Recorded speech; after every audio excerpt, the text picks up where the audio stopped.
Good afternoon. It's great to connect with you today via Barnabas Ministries.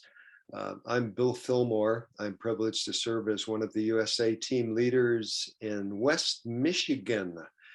And I have two guys that I just love fiercely that I want to introduce you to and let them share their story. We'll kind of keep it relaxed and ask a couple of questions to get them going.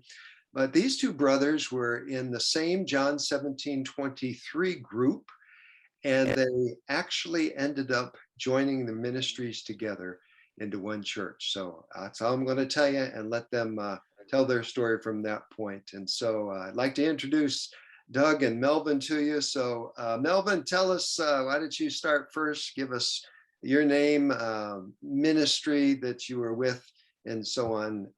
And then Doug, you do the same, and then we'll go from there. Okay, my name is Melvin Burns II, and I'm again one of the co-pastors of City Heart Ministry here in Muskegon Heights, Michigan. Great. Doug? Oh, sorry. My name is Doug Malear, and I also am a pastor at City Heart Ministries here in Muskegon Heights, Michigan. Great. That's exciting stuff. So tell me, how long, do you recall, how long were you together in your previous John 17:23 group at that point? Maybe mention the name of the church that you were serving at that point, but do you recall how long you guys were together in the same group? We were talking about that this morning. I think it was 9 years. Yeah. Yeah, that we met together. And of course, Melvin and I have known each other long before that even, and have been on a National Day of Prayer committee together for years. Melvin's church and our church, when we were separate, we did a lot of outreaches together. So our people knew each other. And Melvin and I knew each other for a long time. And I think that's part of what makes us work. Well, Yeah. I pastored for 14 years before we merged the ministries together. And again, like Doug said, he knew me actually before I was even a pastor. We knew each other and sort of, got close, in my previous job, I met a lot of pastors, and we just seemed to get along well, seemed to click. And I think in the John 17, we just got to know each other better, at a more intimate level. And I think we realized, we had a lot in common and shared a lot of similar views. Outstanding. Would you say that participating in your John 17:23 group, in your previous group, that is, where you're both in the same one, did that help you at all, or maybe help lead you into doing what you're doing now in terms of kingdom ministry together? I think so, because it got us more intimately acquainted to know what was going on in each other's neck of the woods, so to speak, and to be able to speak to each other about that, which helped us move to the point where we talked about merging. So yeah, it was very instrumental. Sure. Yeah, I agree. You know people, you call them friends, but in the John 17 group, you kind of, again, that intimate level, some of the challenges they face and how they dealt with them. And so you get to know that person a little more. You go, so yeah, I kind of like this guy. I kind of appreciate the way he thinks through things and sees things. And again, it's just builds a stronger bond in that relationship. Great. So you were together, I think, would you say it was 9 years together in the previous group? The previous. Yes. And now you're each leading different independent groups. How long have you been doing that? About 3 years. Yeah, it'll be 3 years at the end of this year. Okay. Wow. Isn't that time flies by for sure. It does. Wow. Yeah. Bill, you don't look a day over. Well, I won't say. Well, you're so kind. I often have people come up with this. You don't look that old. You don't look that. I'm trying to always give them a higher number. Yeah, right. Man, that old? Yeah, okay. I guess. Well, anyway, it is what it is. I'm grateful to be this side of the grass. That's for sure. So, yeah. Hey, Bill, I have a bit of a testimony of what I think a lot of us go through with John 17. Melvin went through it. I went through it. A lot of other. When you approached us, each one individually over the years, pretty much most of us said, "I don't have time for that." Didn't you say? And, but you kept knocking at the door, kind of like Jesus. And once we started, we thought, wow, why didn't I do this a long time ago? Yeah, yeah. Because it's been really, really rich getting to meet different brothers and really counting on one another and loving on one another, praying. Wow, Yeah. thank you. You are kind, dog. So that was a nice way of saying I was kind of like a dog in the bone for you guys, huh? I think of Jesus knocking at the door of the church. Yes, Let yes. me in. Oh, that's great stuff. That is great stuff. Well, I have a hunch that coming together as two separate ministries, two very unique ministries, two very different ministries, what impact in doing that was there for you, for your respective leadership teams, and for your congregations when you did decide to collaborate together to do ministry in your community? As far as the impact, and I think we shared, we spent a year praying and talking about this, and we sort of, over the last 6 months before we merged, presented to our leaders and our congregations, and pretty much unanimous when we agreed to merge the ministries. But we used a book, not to plug the book, called Better Together, Mm. and we kind of followed that guideline. And I think all the things that we wanted to do as a ministry, we just found, hey, if we merge this ministry, we're able to do them better. There's some things we were able to stop doing, but a lot of things that we believed as a ministry God was calling us to do, we found a companion ministry that had those similar ideas. And so those things, the outreaches, the Bible studies, the community events, and we thought, hey, if we merge this ministry, we can do all those things even better. Very good. Doug, how about you? Have anything to add to that one? Yeah, same thing. We kind of merged our leadership teams. We didn't drop anybody or change Right. anybody. We just made it a little bigger so everybody would be included.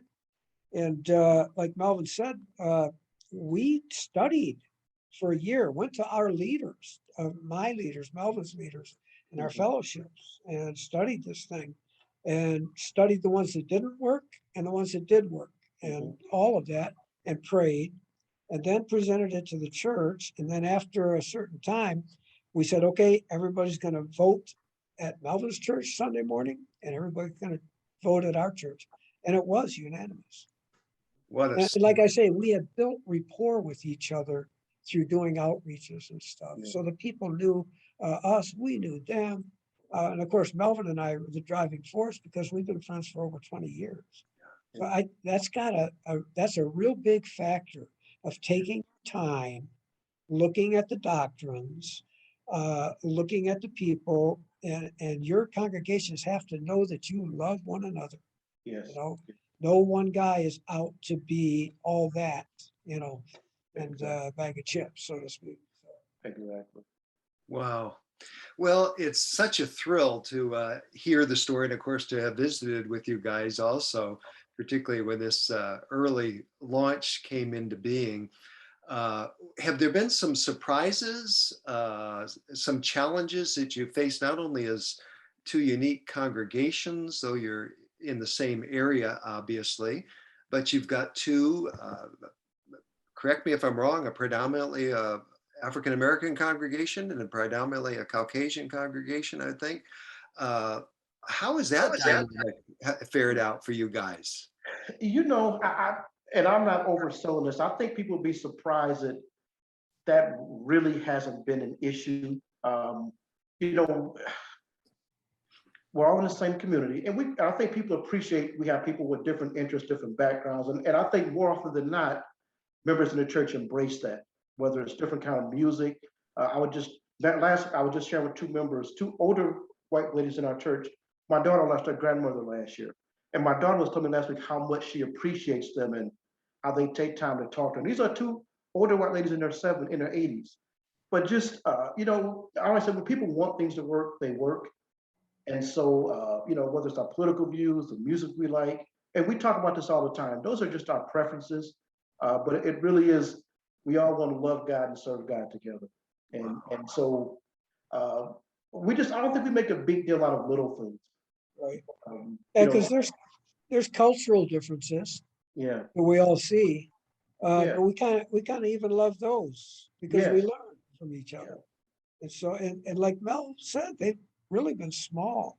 It hasn't really turned anybody off or away or into arguments. So, and everybody's willing to Yes. do their part because everybody thinks this is the right thing to do for God. Melvin said it Yes. earlier. We felt we could do more for God and our community together than we could apart. So that's kind of Outstanding. Boy, that's a thrill. So, what word of encouragement would you have to pastors in John 17:23 groups who are watching this, probably just fascinated, and they may be considering doing ministry together like you brothers did? What word of encouragement would you offer them? Well, first I'd say make sure you pray and take your time. But uh, I think the idea of not what you could get from somebody else, but what is it you have to offer? I would say like a marriage is like, hey, if you think uh, the relationship you have with a brother, maybe we could do things, even if it's programs in ministry. Is what are you presenting? Not what can they give you? It takes some selflessness. Outstanding. Okay. I would totally agree that you got to take your time. You can't do this overnight. You have to take your time. You have to be in sync with one another. Like Melvin said, you have to pray and maybe do little things together, outreach it together, and see how that fits and start to move toward it. And really, the book that Melvin mentioned, it's a good idea to study this thing and see how it's gone with other churches over the last 20 years that have tried this. Some have fallen flat on their face and some are flourishing. So, Great. Very good. And what was the name of that book one more time? well, better Better together. together. Better together. Better I can't together. remember the author, but it's an extremely good book. Good. That's a good word. I think it gives 7 models. Yeah. Thank you. Well, Pastors Doug and Melvin, thank you so much. You guys are champions. Keep swinging the bat, as we say. Well, not literally, but you know what I mean. Preaching the word and just sharing the love of Jesus in your community. And again, we give God the glory, but applaud you two brothers for taking Jesus' prayer seriously, that we would be one so that the world will know.